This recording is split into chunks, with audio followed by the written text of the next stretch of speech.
Hi guys, I'm Santina Murin. I'm here at CalU with the country singer-songwriter Brynn Marie. Brynn, so you are a former CalU student, so how does it feel to be back? It feels amazing to be home. I mean, I consider this home because I'm originally from Carmichaels, which is not too far from here. Right. And this is where I went to school, and I went for musical theater and was on the dance team. So after traveling across the country and visiting all these other colleges, to finally make it back to where I went to school, it just feels so good. Good. Well, now, like you said, when you were at Cal, you were on the dance team. Did you ever think you were going to go farther with that, or did you sort of always know that music was your main passion? I mean, I always knew that music was my main passion, but I loved dance because, I mean, you dance to music, so anything related with music I was just so so passionate about. But yeah, I'd have to say, especially when I was in college, I just knew that music was something I was gonna do. Well, you describe your music as country music with a rock and pop elements. So I'm kind of curious, who are some of your inspirations and idols? I grew up listening to Faith Hill and Shania Twain, and Shania had this rock to her sound, you know. But I've always been such a big lover of drums anyway. My dad is a drummer and my brother's a drummer, and so I've always liked heavy drums. And so when I went to go do my record, I really thought it was important to stay true to my sound and what I really like. And so I went in. I have the heart of country music for sure. Yes. But I wanted to bring in those rock elements too. Yeah, it puts a nice feel in there. Thanks, girl. So what can you tell me about being the supporting act for Pat Benatar, Neil Giraldo, and Cheap Trick? I mean, that is amazing. It was an opportunity of a lifetime. Yeah. I've learned so much. It was an education that is priceless. Being out with them just really, it just really made me realize how important the music is first, you know, and the fans, and just how important a live show is. And that's why, for me, I really focus on the live show, you know. I want my live show to sell my records. Yes. And so I've just learned a lot. It's been absolutely amazing being with them. And I mean, honestly, it's just still blows my mind that I was doing that. Well, Pat is the one that sort of discovered you, right? Yeah. Okay. I did one show for her, open up for her, and she ended up taking me underneath her wing and just guided me. Wow, that's really amazing. Cool. Was playing at the historic Ryman Auditorium in Nashville a dream come true for you? That was playing the Ryman. I have to say that's probably my highlight of my career, for sure, because I've always dreamed of just standing on that stage, you know. But sharing the stage and that night with Pat, just absolutely incredible. And my family drove down from Pennsylvania to Nashville, so not only did I have such a cool like road family, but I had my family there, and the support and everything. Yeah, and just that venue period is just magical. It really was. So is it possible to put into words like what it feels like to be on stage performing for an audience? It feels, I've got to say, you feel so alive. Yeah. I guess that's what, like, how I feel when I'm singing. I feel like I'm just giving everybody my heart and my soul, and so I feel alive and I feel very like vulnerable but as soon as I see the crowd give me some giving me any kind of energy, I soak that in, and I'm just like, I want to give even 10 times more back. So the feeling is just really indescribable. You know that feeling like when you know, it's you're like just adrenaline.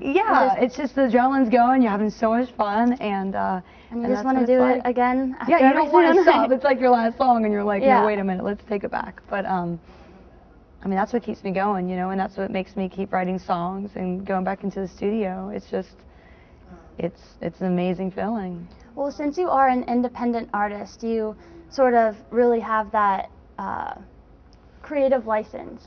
Yeah. Is connecting with a record label something that you want in your future, or do you sort of always want that full control through your whole career? I always think it's smart to explore your options, for sure. But as of right now, and about the creative control, I really strongly feel like I've got to stay true to who I am, because how can anybody else buy into it, you know? So if I'm true to who I am as an artist, the fans, I think it's just what they want, you know. I think they want something that's real and raw and like honest, and so that's, you know, what I'm all about. I personally follow a lot of independent artists because I think that their values are, they really stick true to that, and that comes across very well for fans, and that's really, at least for me, what makes me want to support an artist, because you know that that's really who they are and what they want to do. So that's really cool, girl. Out on iTunes, you have a 6-song EP titled Things Change. Did you personally write all 6 songs? I didn't write all 6 songs. No. Nope. No, there's a few songs on there that I didn't write. But when it comes down to choosing songs, like if one comes across me that feels like I wrote it. Yeah, like you connect with it that much. If I connect with it, I'm like, oh my gosh, like this is me. It's like someone wrote it for me. Yeah, So. and it's a crazy feeling though too, you know, to be sitting into a meeting or somebody, you know, pitching you a song and they're like, hey, check the song out, and you listen to it and it just hits you in the chest and like. It makes you feel like, oh my gosh. Like as cliche as it sounds, but like speaks to your soul. Yeah, you're like, yeah, me too, me too. And so, if a song hits me that hard, I won't pass it up, you know. So, but it is all me, like all those emotions and all those songs. Like, I mean, that's why I recorded them, you know. Right. So. So I heard your microphone stand is your good luck charm. How did that come about? I thought it would be so cool, since I was doing, you know, this huge tour, and I knew I'd be traveling to all these new venues and stages, and I thought, wow, I really would like to have something that's mine, you know, and something that, you know, every stage I go on, it might be a different stage, but I want to be seeing the same thing, you know. And I thought about, oh wow, it would be really cool to have a microphone stand that represented my life. You know, so it's bedazzled, or I love it. But it's designed, and it has there's so many meanings on it that when I walk up to it, I mean, I look at that and I just go, wow, like my family's here with me, and like my faith, and just everything I believe in, and what's got me to where I am now, you know. And so it is my good luck charm. I love having it, and I'm so glad I got it done. But it's been the talking. It's been like a little, you know, conversational piece with everybody. It's adorable. I love it. Thank you, girl. On your website, BrynnMarie.com, you have some merchandise for sale. I really like the custom-made compass necklaces that you personally handmade. Where did you get the idea of the compass? I'm wearing it. Yeah. Are you? That's so funny. Oh, I didn't even see that. Yeah, I'm wearing it. I definitely want one. I saw that, and you are so I have sweet. to order one. Well, girl, so I have a song called "Love Is Gonna Find You." Okay. And that's why the base of my microphone stand is a compass. You never know where life is going to take you, right? Right. And absolutely. I've always been like, I just want to find love, like no matter where I go, whether it's like, you know, making new friends or writing more music and stuff. Like, I just want to be such a positive energy. And so I was like, I just want to really, really make something that is me, you know. And I first made it just for me to wear it. And so I ended up getting a compass and ended up engraving love behind it on the guitar pick. And then on the back, it says made with love, and then my signature. And I started wearing it, and people started asking me, like girls and guys, they're like, where can I get that necklace? I'm like, oh man, I made it. That's my idea, cool. Yeah. So then I ended up selling them, but yeah, that's where I like to make things that mean something to me. I like being creative in that way. Yeah.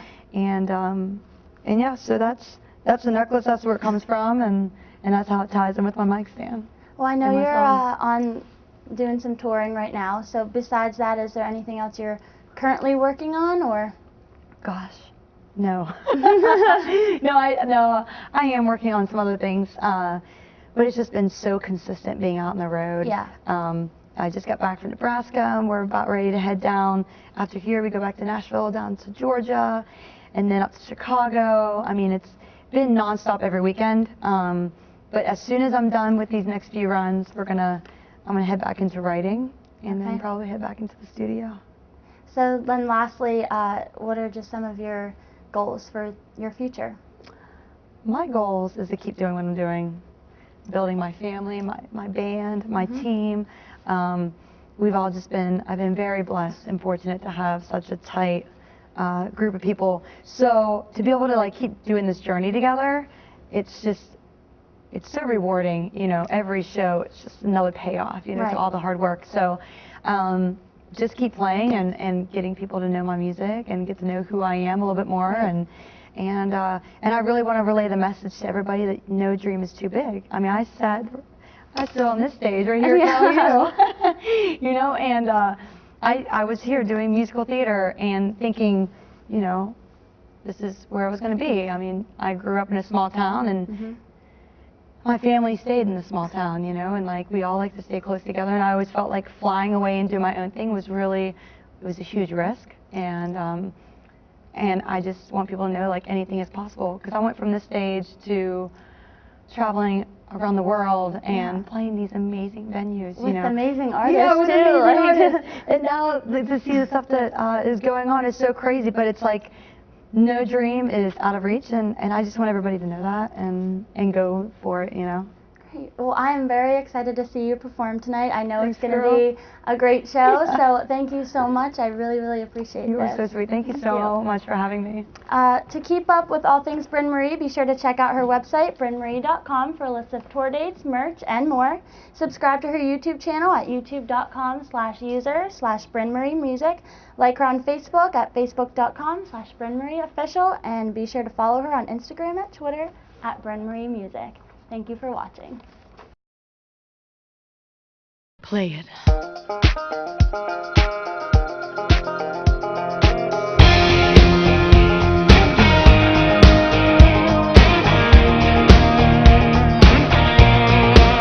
You always lie about the little things, but those little white lies are a pretty big deal to me.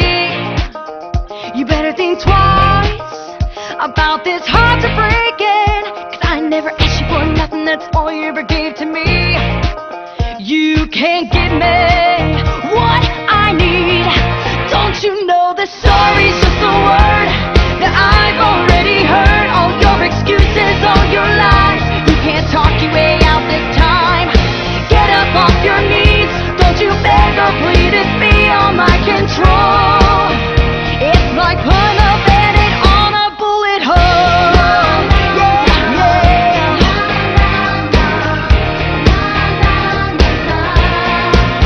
I think it's time that we say goodbye. Stop fooling ourselves if we're ever gonna work this out. I think you know